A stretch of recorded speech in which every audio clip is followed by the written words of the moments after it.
So I went before Parliament and I explained to the Senate committee headed by Labour Senator Dr Jess Walsh, and I explained to them in exhaustive detail how this whole thing is a farce and a smoke and mirrors trick, and how the legislation will not do the single most important thing it's supposed to do. The single most important thing it's supposed to do, of course, is to hold bank executives accountable. So again, Senator McKim from the Greens took up my advice, and he got very hot under the collar about the fact that this legislation was a trick, and he demanded that this be fixed. So he demanded that Section 21 be made into a civil penalty provision. And there was an article that appeared, maybe you can pull this up, $1 million fines back for bankers. It appeared on the 22nd or the 23rd of November 2022 in the Sydney Morning Herald, in an article written by Rachel Clun. Her surname is spelled C-L-U-N. I'll put her surname, $1 million fines for dodgy bankers. There you go. You are just absolutely dynamite with this stuff, Adam. Would you like to be my research assistant?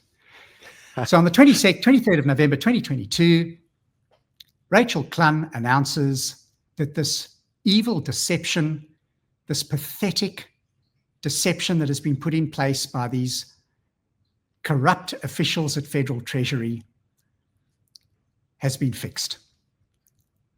And I'm absolutely delighted with all of this. My recommendations have been adopted. My advice has been followed. These bastards on Macquarie Street and Collins Street who are financially raping this country. Time's up, boys. Time's up, boys. Your behavior will no longer be tolerated, boys, because it's a boys' club, yep.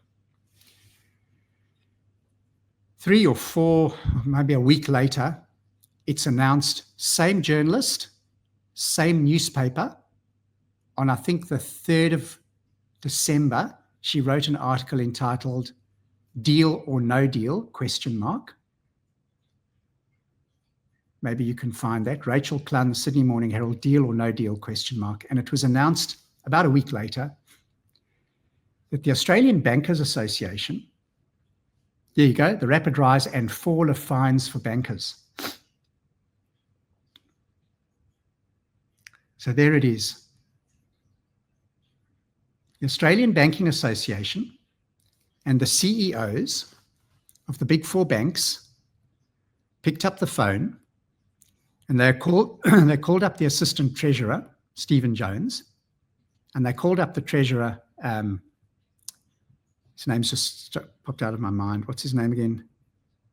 Jim Chalmers. The CEOs of the big 4 banks got on the phone to Jim Chalmers and Stephen Jones, and they said to Jimmy boy, "Hey, Jimmy boy, you've forgotten who you work for. You've forgotten who you are owned by, boy. Have you forgotten who your master is? You don't put fines on us, little boy. We own you. We bought you, and we paid for you, and now you are our property. So you take that stuff out of the act immediately." And what did Jim Chalmers and Stephen Jones do? They groveled. They groveled and they took the change out of the legislation. And so in November of last year, we hear that ANZ Bank is still charging customers who are dead. They are still thieving from the dead. They are still stealing from corpses. And what consequences will be brought against the CEO of ANZ Bank, Shane Elliott, Shane-O from the Drano? None. And what consequences will be brought against the head of his retail division, Maylee Carnegie? What consequences will she suffer? She got a $900,000 bonus. Never changes. And the only way to change it is to go to Parliament and not take money from big corporations.